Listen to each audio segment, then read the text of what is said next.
Hi, welcome to the Carpenter Shop, that place that you have the opportunity to grow, in a workshop, if you will, and add some depth to your life. I want to give you a passage of Scripture that's pretty amazing. And it's amazing, although it's probably something that you would think fits into our Revelation series, which is another one of our streaming series here at the Church at 434 in Motion.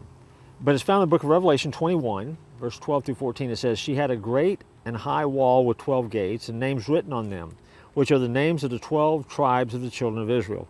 Now the wall of the city had 12 foundations, and on them were the names of the 12 apostles of the Lamb." Now this is talking about this holy city, and God engraves the names of the sons of Jacob on the gatepost.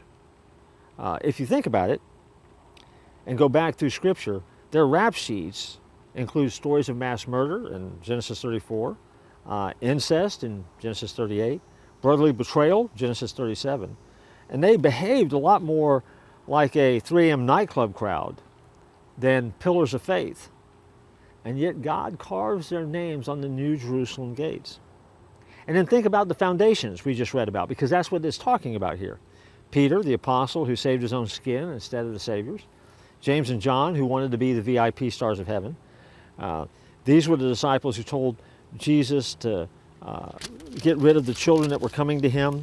They were the ones that were telling the people who were hungry that Jesus could send them away because they need to take care of themselves. And yet Jesus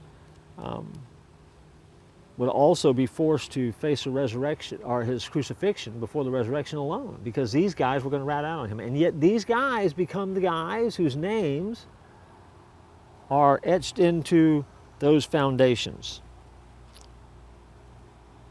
It's pretty amazing if you think about it, because that mere mention in Revelation reminds us that you don't have to be perfect to become a pillar of faith. You don't have to be perfect to secure your faith in his legacy. You don't have to be perfect. You just have to be willing.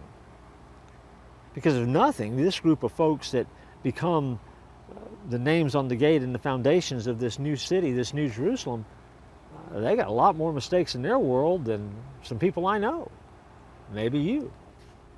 And so, again, we're reminded of how our lives are much more about who God is and who we are with God than who we are without God and what happens when we're left to our own.